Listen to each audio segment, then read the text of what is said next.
कहानी की शुरुआत केन्या से हुई, जहां अचानक एक हेलीकॉप्टर के क्रैश होने की वजह से भगदड़ मच गई और इसी बीच यूएस आर्मी की एक टीम लोगों को वहां से निकालते हुए हमलावर को ढूंढ रही थी और तभी उनके 2 फौजी अचानक से धुएं में गायब हो गए। ये देखकर पूरी टीम ने अंधाधुंध गोलियां चलानी शुरू कर दी और लीडर के पीछे मुड़ते ही अचानक से धमाका हुआ और वह भी बेहोश हो गया। थोड़ी देर बाद जब उसकी आंख खुली तो उसे उसका नाम तक याद नहीं था, साथ ही उसके हाथ पर चोट का निशान भी था। इसी के साथ वो पुलिस स्टेशन में बंद था जो पूरी तरह से तबाह हो चुका था। और थोड़ी देर बाद जब उसने दीवार से एक ईंट हटाकर बाहर देखा तो अपने चारों तरफ मची तबाही को देखकर वह काफी डर गया। वो चीख चीख कर मदद मांगने लगा पर तभी बगल वाले कमरे में बंद एक महिला कैदी ने उसे चुप रहने को कहा, क्योंकि उसकी इस हरकत की वजह से उन दोनों की जान खतरे में पड़ सकती थी। उस महिला का नाम नादिया था, जो एक फ्रेंच डॉक्टर के तौर पर काम करती थी। नादिया ने उसे बताया कि पूरी दुनिया पर मशीन जैसे दिखने वाले रोबोट्स ने हमला कर दिया है। ये सुनते ही वो आदमी बहुत डर गया और फिर से मदद के लिए चिल्लाने लगा। तभी कुछ आदमी उस पुलिस स्टेशन में आए और अपने साथ लाए हुए कैदी को मारने के बाद उन्हें याद आया कि अमेरिकन को पकड़ने पर खास इनाम मिलता था। वह अमेरिकन लड़का उनकी भाषा जानता था और इसीलिए वह उनके साथ समझौता करना चाहता था और उन लोगों ने उसकी बात सुने बिना ही उस पर हमला कर दिया और उनके ग्रुप लीडर से लड़ाई करते वक्त वह दोनों खिड़की से नीचे गिर गए। बचे हुए दोनों गुंडे नादिया को पकड़ने के लिए आगे बढ़े और उसने किसी तरह उनकी बंदूक छीनकर उनमें से एक को गोली मार दी और दूसरे आदमी ने नादिया के ऊपर काबू पाकर उसे दीवार के साथ चिपका दिया। पर तभी नादिया ने दीवार से ईंट निकालकर उसे मारी, फिर उसी की बंदूक से उसका काम तमाम कर दिया। दूसरी तरफ इस अमेरिकन ने भी एक बंदूक छीनकर गुंडों के लीडर को मार दिया और तभी एक और आदमी उस पर इलेक्ट्रिकल डिवाइस से हमला करने के लिए आगे बढ़ा और जैसे ही उस अमेरिकन ने डिवाइस को पकड़ा तो उसे करंट लगने की बजाय वह करंट वापस दूसरे आदमी को लग गया। इससे पहले कि वह अपनी शक्तियों को पहचान पाता, उसकी नजर कुछ रोबोट्स पर पड़ी जो बहुत बड़े थे और सभी लोग इधर उधर भाग रहे थे। अपनी जान बचाने के लिए वह अमेरिकन एक और गाड़ी में जाकर छिप गया, लेकिन फिर भी उस रोबोट ने दूर से ही उसे स्कैन कर लिया और बिना कुछ कहे वहां से चला भी गया।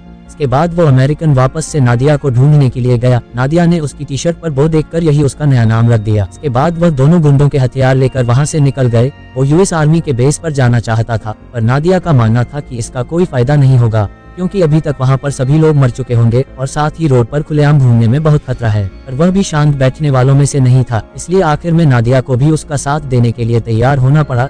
इसके बाद वह दोनों एक गाड़ी उठाकर अपनी मंजिल की ओर निकल गए। वो की आंखों के सामने अक्सर पुरानी यादों की झलक आती थी पर उसे ठीक से कुछ भी याद नहीं था। उसी वक्त उनके ऊपर कहीं से गोलियां चली और उनकी गाड़ी सीधा जाकर टकरा गई। गाड़ी से निकलते ही वह समझ गए थे कि उन्हें कैनियन सोल्जर्स ने घेर लिया है। नादिया ने उन्हें अपने बारे में बताकर शांत करने की कोशिश की पर वो के हाथ में बना शकल टैटू देखकर वो सिपाही बहुत गुस्से में आ गया। उनके मुताबिक वह दोनों डिश नाम के ग्रुप का हिस्सा थे। उन्हें उनका ध्यान भटकते ही उससे उस सिपाही की बंदूक छीनकर कुछ सिपाहियों को गोली मार दी। फिर अपने टैटू के बारे में पूछा, जिस पर सिपाही ने जवाब दिया कि बॉर्डर के पास यूएस आर्मी का एक रेडार सिस्टम बना हुआ है। वहाँ सभी लोगों के शरीर पर बिल्कुल ऐसा ही टैटू बना हुआ है और सबका मानना था कि इन अजीब से रोबोट्स को धरती पर बुलाने में भी डिशेज का ही हाथ था। अभी एक सिपाही ने बो के ऊपर हमला करने की कोशिश की पर बो ने बड़ी आसानी से खुद को बचाकर उसे नीचे गिरा दिया और उसे गोली मारने से पहले कुछ पुरानी यादों ने उसका ध्यान भटका दिया। इसके बाद वह दोनों उन्हीं केनियन सोल्जर की गाड़ी लेकर वापस से रेडार स्टेशन की तरफ बढ़े। आगे जाकर उन्होंने देखा कि पूरे शहर में बिजली की तारें फैली पड़ी थी और अब वह वापस नहीं मुड़ सकते थे, क्योंकि एक रोबोट उनका पीछा कर रहा था और कुछ सेकंडों बाद ही उस रोबोट ने उन पर हमला कर दिया। इससे बचने के लिए नादिया ने गाड़ी बिजली की तारों पर चढ़ा दी, जिस वजह से उनकी गाड़ी थोड़ी दूर जाते ही खराब हो गई और वो दोनों गाड़ी से निकलकर एक जगह पर जाकर छिप गए। उन्हें ढूंढते हुए उस रोबोट की नजरें एक आदमी और उसकी बेटी पर पड़ी और उसने तुरंत ही उस आदमी को मार दिया। ये देखकर नादिया ने रोबोट का ध्यान भटकाने के लिए हवा में गोली चला दी पर किसी वजह से रोबोट ने उन्हें देखने के बावजूद भी उन पर हमला नहीं किया और वो लड़की को भी मारकर वहां से चला गया। अगले दिन वह वापस अपनी मंजिल की ओर निकल गए। काफी देर तक चलने के बाद उन्हें इंग्लिश में बोल रहे एक आदमी की आवाज आई, लेकिन पास जाकर उन्हें पता चला कि वह आवाज रिकॉर्डर से आ रही थी जो वहां के लोगों ने उन्हें फंसाने के लिए रखा था। इसके बाद वहां के लोकल्स ने उन्हें खाली बिल्डिंग में ले जाकर बांध दिया और तभी 2 बाइकर्स तेज रफ्तार में उनके पास से निकले। बाइकर्स के पीछे आ रही रोबोट को देखकर वह समझ गया कि वह उन्हें बलि का बकरा बनाकर रोबोट को तबाह करना चाहते। रोबोट के पास आते ही सभी ने उस पर हमला कर दिया और एक आदमी ने उसके ऊपर चैन फेंक कर उसे नीचे गिरा दिया और तभी पीछे से कुछ और रोबोट भी वहां आ गए। उन्होंने साथ मिलकर ज्यादातर लोकल्स को मार डाला। अपने आसपास चल रही लड़ाई के दौरान बो ने किसी तरह अपना हाथ खोला और वह दोनों एक जगह पर जाकर छुप गए, जिसके बाद वह रोबोट्स बाइक पर सवार उन लोगों का पीछा करते हुए वहां से निकल गए। थोड़ी देर बाद उन्होंने वापस अपनी मंजिल की ओर चलना शुरू कर दिया। एक ब्रिज को पार करते हुए बो की नजर नीचे से आ रही लाइट पर पड़ी और उसने तुरंत ही उस तरफ गोली चला दी, लेकिन ध्यान से देखने पर पता चला कि वह लाइट स्टैंडर्ड नाम के एक फोटोग्राफर के कैमरे की थी। स्टैंडर्ड के पास एलियंस के हमले की बहुत सारी तस्वीरें थी और इन्हीं तस्वीरों को खींचते हुए स्टैंडर्ड बुरी तरह जख्मी हो गया था और अब उसके मुताबिक वह जिंदा नहीं बचने वाला था। तभी उन्हें पास में हुए धमाके की आवाज सुनाई दी और वो तीनों एक खाली बिल्डिंग में छुप गए।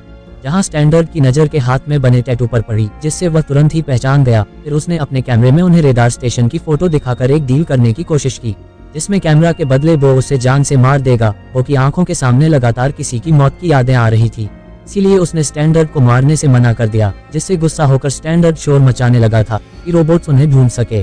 और नादिया के पास कोई और चारा नहीं था, इसीलिए उसने ही स्टैंडर्ड का गला दबाकर उसे मार डाला। कुछ देर बाद वह दोनों फिर से अपनी मंजिल की ओर निकल पड़े, पर इस बार वह फोटोज का सहारा लेकर आगे बढ़ रहे थे। थोड़ी देर बाद उनके कैमरे की बैटरी खत्म हो गई और वह फिर से गाड़ी चुराकर आगे बढ़ने लगे, पर थोड़ी आगे बढ़ते ही अचानक से उनके रेडियो में से अजीब सी आवाजें आने लगी और गाड़ी रोकने पर उनकी नजर पास में पड़ी रोबोट पर पड़ी, जो पूरी तरह तबाह हो चुका था। अभी उन्हें बहुत बड़े धमाके की आवाज आई और वह तुरंत ही अपनी गाड़ी लेकर वहां से भागने लगे। और अचानक से 100 से ज्यादा रोबोट्स उनका पीछा कर लगे। अपनी जान बचाने के लिए वह दोनों एक खाली घर के बेसमेंट में घुस गए और तभी अचानक एक उड़न तश्तरी ने उन दोनों को ऊपर खींचना शुरू कर दिया। कुछ सेकेंडों बाद वह तो वापस नीचे गिर गया, लेकिन वह उड़न तश्तरी नादिया को लेकर चली गई। नीचे गिरते ही वह बेहोश हो गया और घंटों बाद होश में आने पर ने देखा कि उसकी टांग पर एक गहरी चोट लगी हुई थी।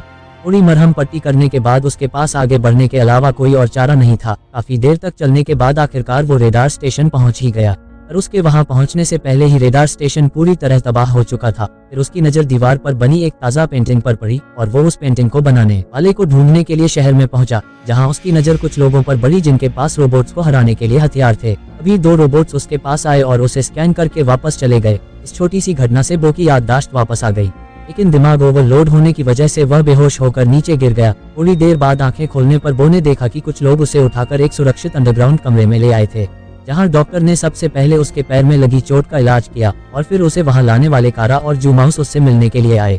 बो की कहानी सुनने के बाद जू माउस ने बताया कि अब नादिया कभी वापस नहीं आने वाली, पर कारा को ये समझ नहीं आ रहा था कि आखिर उस उड़न तश्तरी ने बोर को क्यों छोड़ दिया।